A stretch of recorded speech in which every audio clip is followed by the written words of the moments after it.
forged on the gridiron in September. Perfected in the magic of March. For the fans who love the crunch of the pads, prefer a dunk, and expect nothing but the best. It's Bigger 10. Here's Steve Dace. Greetings. Welcome to this week's episode of Bigger 10. I am Steve Dace, just like the announcer said, and I'm joined by my co-host, Aaron McIntyre. Good to see you, brother. Fall camps are underway across the college football landscape. College Football Live is back to daily broadcast on ESPN. The Big Ten Network started yesterday, 3 days a week. They're doing their camp tours. They started with Illinois and Nebraska, the first two teams to play on week 0. They started with them last night. Wednesday, it'll be Northwestern, who they're at their camp today, and I don't know who will they're going to visit after that. But we're getting into the swing of things, man. We had the Hall of Fame game, had a 40% increase in viewership from 2019. So the most wonderful time of the year is here. Indeed, I watched almost every snap of the Hall of Fame game. Of course you did. I watched a couple of Canadian football games over the weekend as well. That was just delightful. See, I can't get into that. You know what I can do, though? I can watch all kinds of old and classic games. I can really hear in Keith Jackson's voice. I spent a good deal of time doing that this past Saturday, actually. So I can get into that for sure. Good. Well, let's get into our top 5, our Big 5 on Bigger 10 this week. And let us begin with maybe the most unique enrollment in the history of college football. Quinn Ewers is the number 1 rated quarterback prospect in the class of 2022. And right now, according to the 24/7 composite, he is the highest rated quarterback prospect since Trevor Lawrence, which would put him slightly ahead of Justin Fields, by the way. Except we found out he's now going to be a part of the 2021 Ohio State Buckeyes. Out of nowhere, he announced he is going to reclassify. He's got 7 figures in NIL money on the hook. And why wouldn't you when you're that level of quarterback prospect and you've got a do like that, right? That's pretty marketable stuff. So he can't take advantage of that, though, under Texas's NIL law, because he's still an amateur in high school. So he is graduated from high school early, on the run, got all of his credits done, and just told Ohio State, I'm a-coming. Now, Ohio State already has a pretty crowded quarterback room. You've got a guy who was the number 3 quarterback prospect 2 years ago in C.J. Stroud. Kyle McCord was a top 2 or 3 quarterback prospect in this class. Jack Miller, no one talks about. He was a 4-star quarterback prospect. I mean, these aren't nobodies. These are guys that were given dozens and dozens of offers, Aaron, across the country. And now, lo and behold, a guy that Mike Farrell, who runs the Rivals.com recruiting network, compared to Matthew Stafford when he saw him in high school from an arm strength standpoint. Now he is in fall camp too in order to collect that NIL money. But I also wonder, how do you manage this as a coach, right? I mean, you've got an instant transfer portal. Those other guys don't have Quinn Ewers' hairdo and marketability right now. So, you know, we've talked a lot about this with NIL, Aaron, when it first came to be. What are guys going to say? If they're not playing, I'm not marketable, so why am I staying, right?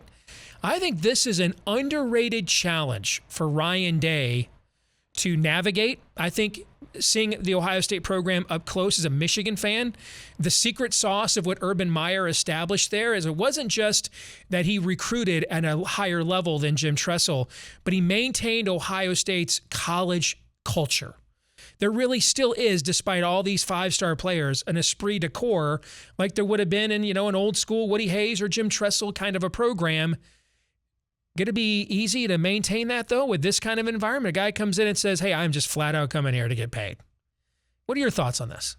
Well, first and foremost, you mentioned this in passing. I mean, look at that glorious mullet. Is he Is he related to Mike Gundy? With the frosted tips? Yeah, the frosted tips. I mean, this is a little bit of this is like if 70s Justin and 80s, Bieber and Mike Gundy. I'm sorry, not Justin Bieber. I'm thinking of Justin Timberlake. Yeah. Yes, in his NSYNC days. If Justin Timberlake and Mike Gundy had a baby, it would look like this. This is the love child of NSYNC boy band and Mike Gundy right there. That's the most important thing to take away from this story. Second most important thing, we mentioned this actually a few weeks ago with head coach Ryan Day's comments about spreading the NIL money around and running. Do you really understand what you're doing here? I'm sure Camp Ewers would be happy to Bernie Sanders their NIL money. Yeah. I'm sure, and I still stand by this, that these guys, they're still in that locker room. All right, all across the country, football is the pinnacle of meritocracy in the world of sports. It really is still. And so these guys are used to the meritocracy. And so I didn't think it was going to have a huge impact, depending on how things shook out. I really didn't think it was going to have a huge impact if your starting quarterback is making six figures while the backup right guard is making diddly squat. Because these guys understand at the end of the day, that dude's a lot more valuable than me. In fact, that dude is probably paying for my scholarship in some way, shape, or form. But now, is Quinn Ewers, is he 18 or is he 17 yet? I would presume he is. I guess I don't know. Graduating a year early. I don't know when his birthday is. I don't know. He is around 17, 18 years old. He's coming in a year early. Now, let's just say a run-of-the-mill starting sophomore somewhere on Ohio State's team, who's not a big name, sees this 17-year-old come in and make bank before him. Hasn't lifted a dang thing yet or done a dang thing yet for this team, understands that he's still playing a different position, a more marketable position than he is, but yet hasn't gone through a couple of camp cycles, hasn't gone through the off-season workout cycles, and he's coming here a year early. I agree. Yep. I don't know what that does.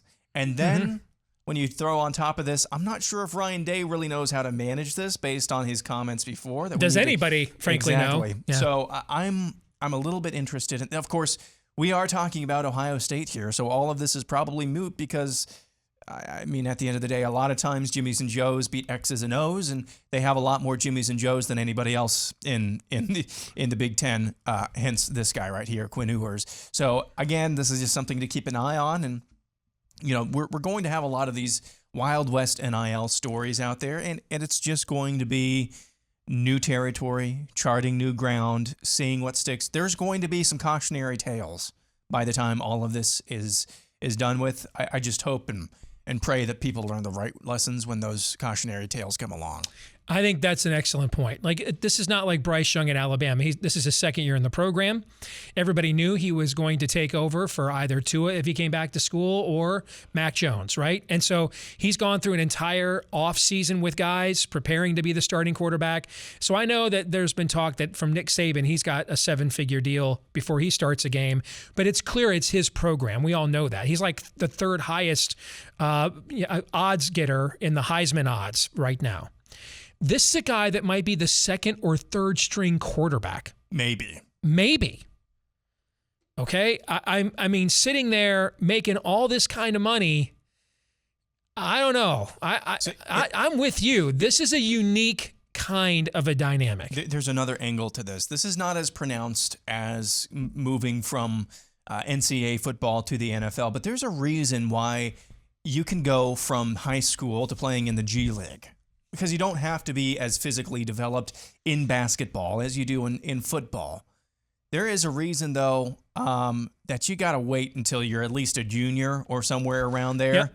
Okay, that's kind of the unwritten rule about... It's actually in the collective bargaining agreement. Yeah. So I don't know what that's going to be like. This guy seems to be pretty well put together, Quinn Ewers, but I think that's another part of this. It's like, is he ready for the big stage and big time and playing at the level that Ohio State plays at?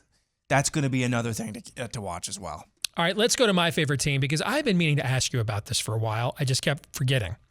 And now that the season is nigh, this trope is returning. There's a trope here within Michigan online fandom and within the Michigan media. that I hear this on Michigan podcast, I see this on Michigan message boards, and it's gone on for the last couple of years, that there's a massive media public perception double standard between James Franklin and Jim Harbaugh. That if you look at James Franklin's record on the road against ranked teams, it's every bit as abysmal as Jim Harbaugh's, for example. That Harbaugh actually has a slightly better record over the course of his time at Michigan than Franklin has over the course of his time at Penn State. That's not by much, but it is slightly better.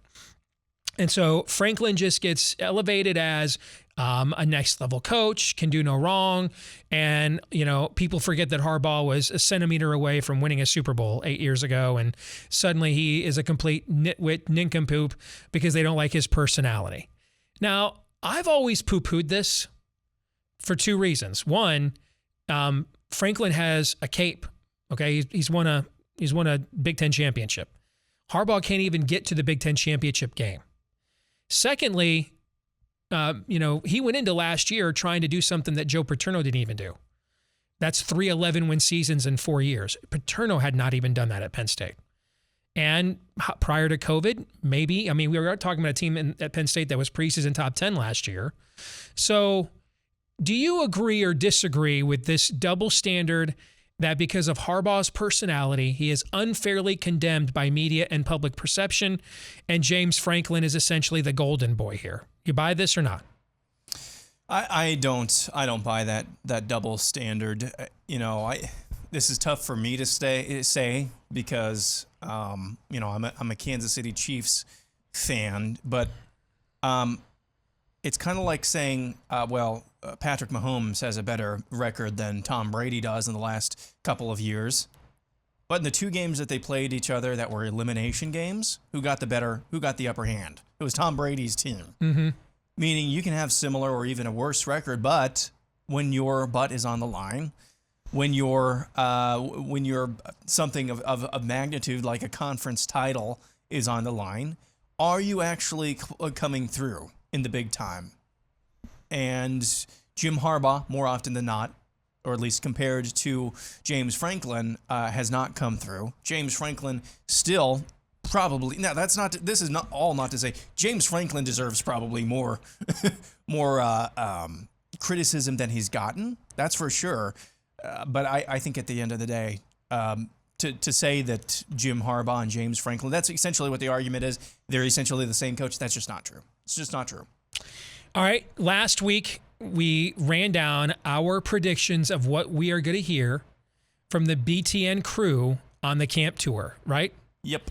We've already gotten one correct. Jerry DiNardo saying that this is the best Nebraska team he has seen since Scott Frost has been there. What say you, McIntyre? I can't even remember if I said this was fake news or not. I think I said this was actually true news. Of course, maybe I should have gone back and looked at that. I'll just say, just to make me look as good as possible, I agreed with your assessment. Either way, you called that one. We'll have to wait for the other 4 predictions. I think there were a couple of locks in there as well. But I think coming from DiNardo, being that he has gotten a little bit more honest over the last few years, and not that he was being necessarily dishonest, but he's been more blunt, let's put it that way, with his assessments of some teams. I think you can take this one to the bank a little bit. But again, best Nebraska team that Scott Frost has had.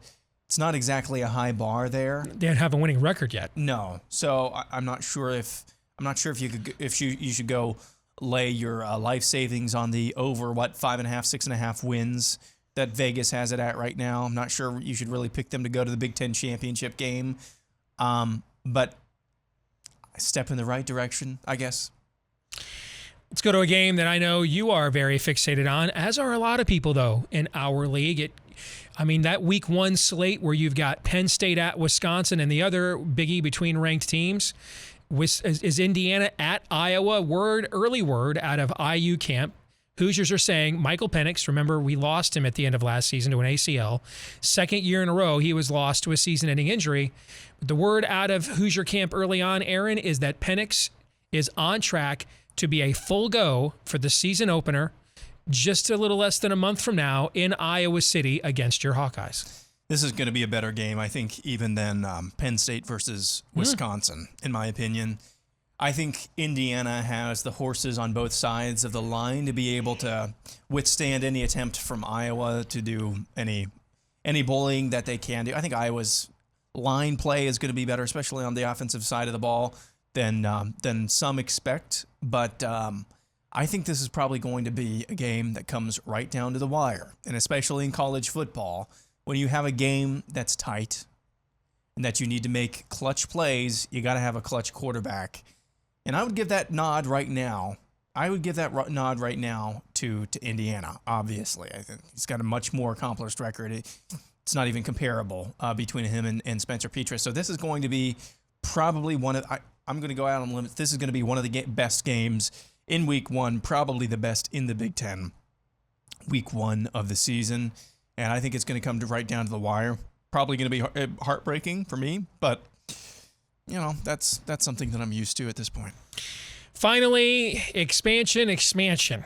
All right, there is. Remember last year? Who was this guy?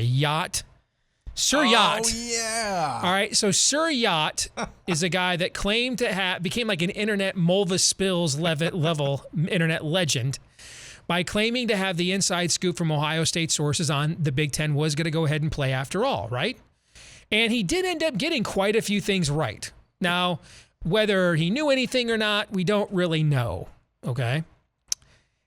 We've got a similar source now within the KU, the Jayhawk fraternity, claiming they are hearing that an announcement of Kansas to the Big Ten on the Kansas side of things is imminent. Now, a couple things on Kansas. Number one, they're a member of that prestigious AAU, that association of universities that all of the Ivy League and all of the Big Ten sans Nebraska belongs to. Second, in terms of overall revenues, despite the disaster, actually disaster would be kind. Kansas would take a disaster for a football program right now. It's a nuclear winter. I don't even know, primordial ooze. I don't even know what to call Kansas football, okay? Other than disaster would be an upgrade. Despite that non-existent football program, they still were 28th in overall athletic department revenues in 2019, ahead of several Big Ten schools, including Purdue and Indiana. So if I kind of think that if the football program was at least mediocre, this might have happened like the day after Oklahoma and Texas left, okay? Maybe like the day after. Sure. But since football revenues are what drive all of this, even though Kansas checks the boxes everywhere else, football revenues are what is the number one driver of this. They check every box except the number one box. I'm not so sure about this, although I still can see why people would think it would make sense. So what do you think? Do we have the KU, the Rock Chalk Jayhawk Sir Yacht, or you just don't see this happening? I really don't see this happening. You have to keep in mind as well, the basketball program, which everybody brings up. Well, they add a lot in basketball. That still doesn't mean diddly squat when football doesn't do anything at all for you. Also, their basketball program is, I think you brought up before, it's under investigation right now. It is, actually. They were given a notice of infraction by the NCAA. Is that bad? Although the NCAA kind of may not exist here in a few days. We don't know, but yeah. Yeah, and their athletic department, too. I think they've gone through some changes in leadership. They got some lawsuits and some other things going on there that are a little... Rutgers called and said, hey, these things seem a little unseemly. Yes. I don't really see this happening. Now, having said that, let's just put on our dream cap here because that's what we like to do in expansion talk, and it's fun to do. How do you even resurrect, if that's even the correct term? How do you call forth Lazarus? That's the correct term, yes. How do you call forth Lazarus out of Kansas You say football? Lazarus, come out, run the triple option. Yeah. That's what you say. Lazarus, come out, hire Dan Munkin, or is it Jeff Munkin, the coach at Army, Dan, and run the triple option. That's what you do. Are they going to do that? No, they just had the option to do it this year. They could have hired Munkin. He wanted the job, and they hired the guy at Buffalo instead, Lance Leipold. Because it would be an original idea. Let's say this for the Big Ten to say there is a lot more to be tapped, maybe in Kansas with the regional appeal that it has, in crossing over the the border into Missouri, because Lawrence is really not that far away from Kansas City. Right. The regional appeal it has crossing into it's a small market, but it's still 2.5 million people. That's not nothing. Let's see what we can do to resurrect this program and build it into something that it is not right now. I would love to see that. I don't think that's going to happen though. All right, we'll come back. We'll play our weekly game of Big Ten Would You Rather right here on Bigger 10.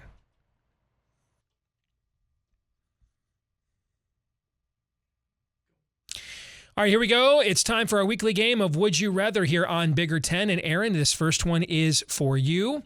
Would you rather be a defensive coordinator for Jeff Brom or an offensive coordinator for James Franklin? Because those guys have each cycled through a few guys on those particular sides of the football.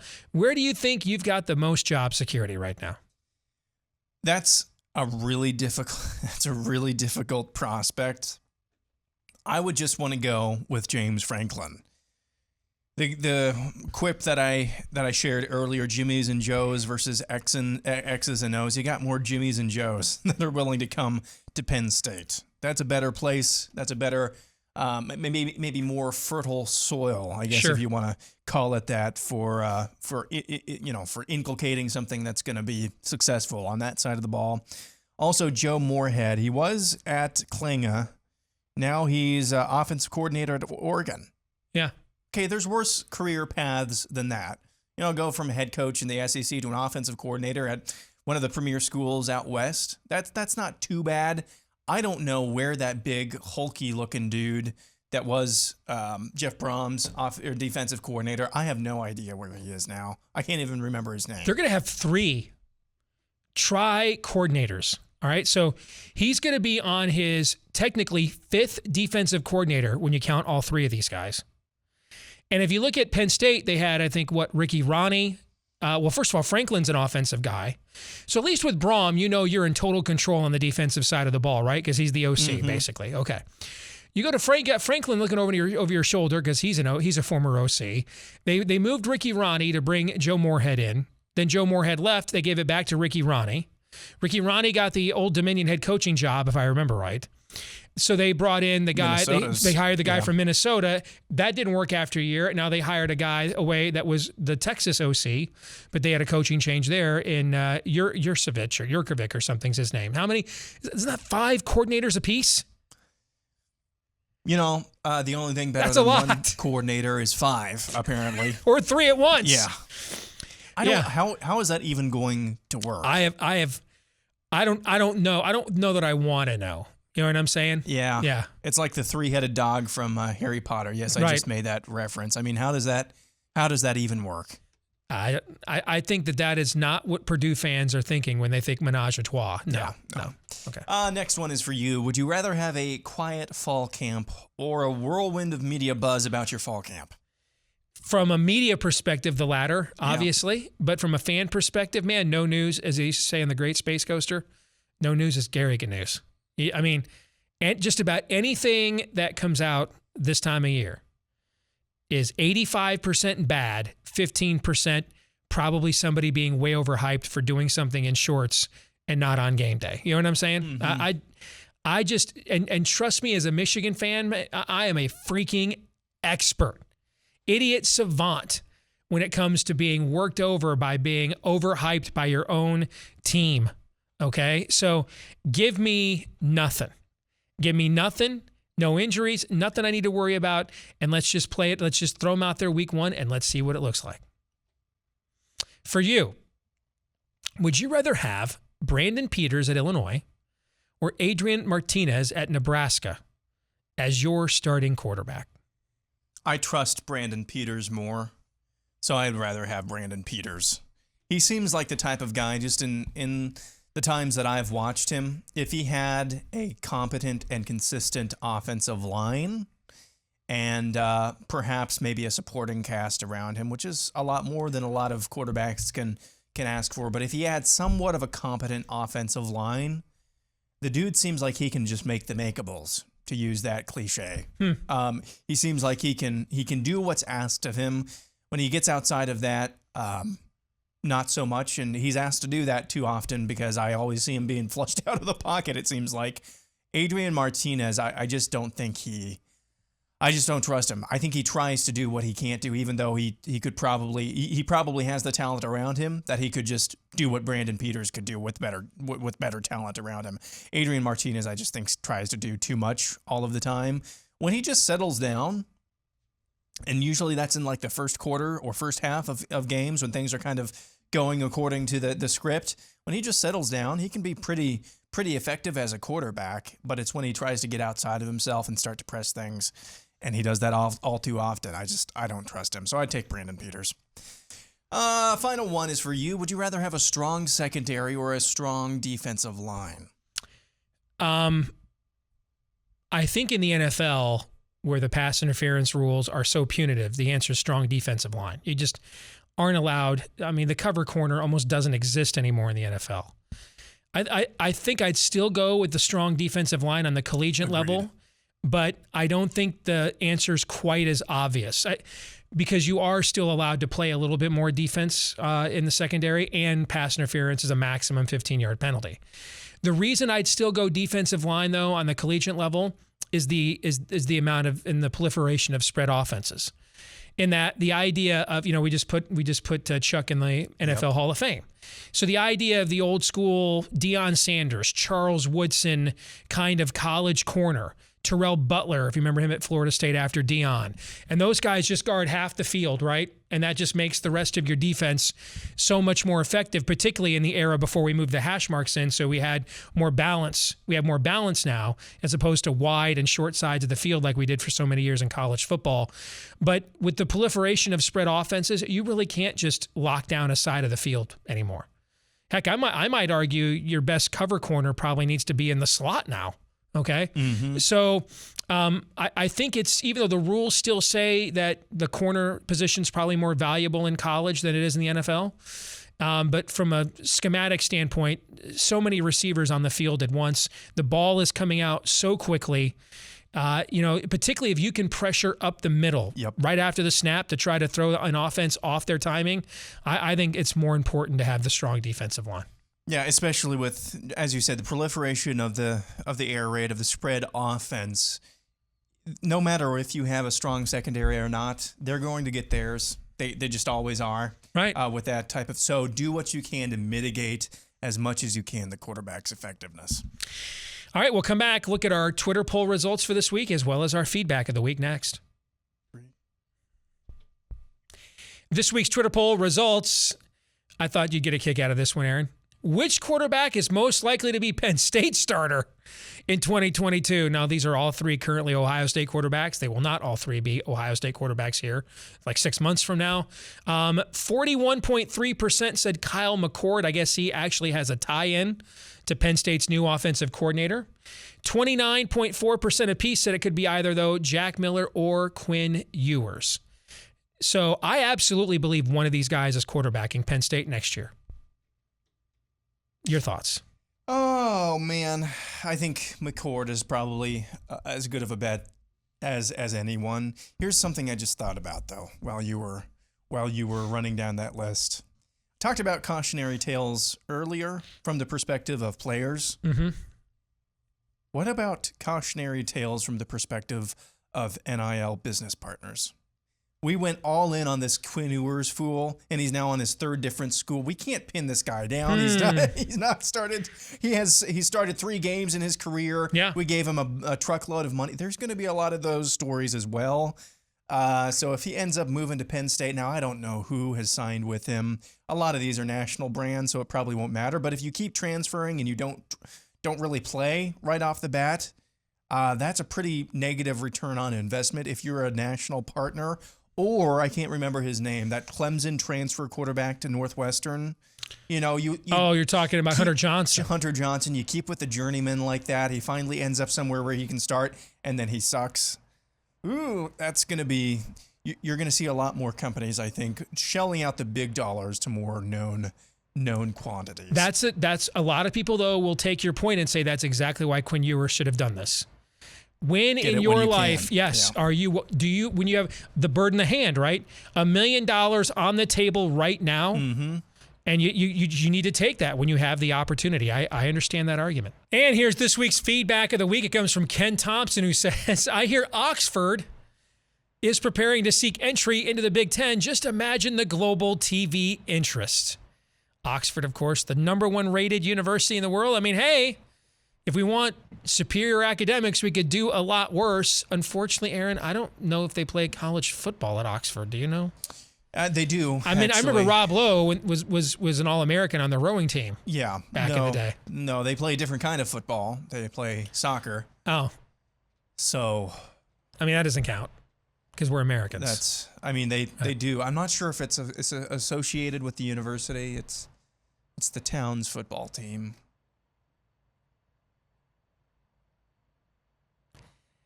This has kind of gone off the rails.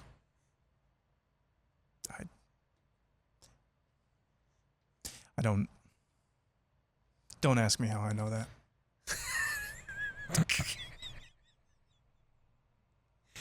I have to ask. How do you know that? Don't tell me you bet on this. They did really, really well. And I think it was it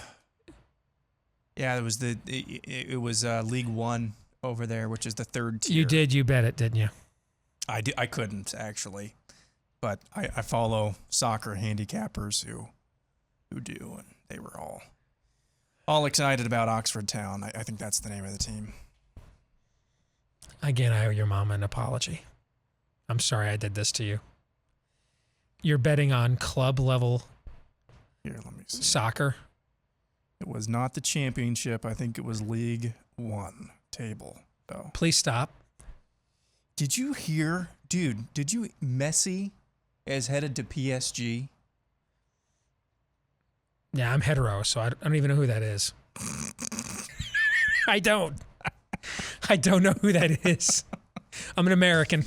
I don't know who that is. No. I mean, I'm good for him. I mean, I hope that's good. They've already got $500 million tied up in 2 other players. Oh. It's all that oil money. Some dude from Qatar owns them. Well, I think I speak for this audience when I say I am ashamed. That'll do it for this week's episode of Bigger 10. We may or may not be back next week. Depends on whether Baby McIntyre arrives or not. Until then, make sure to follow us on Twitter at Bigger10 to keep up to date on all things we think about the Big Ten and more. Like, rate, subscribe, 5-star review, share, please, whatever the case may be, whether it's YouTube, iTunes, Stitcher, Google Play, and more to help us find more Big Ten sports fans just like you. For the demented Aaron McIntyre, I'm Steve Dace. We'll see you next time here on Bigger 10.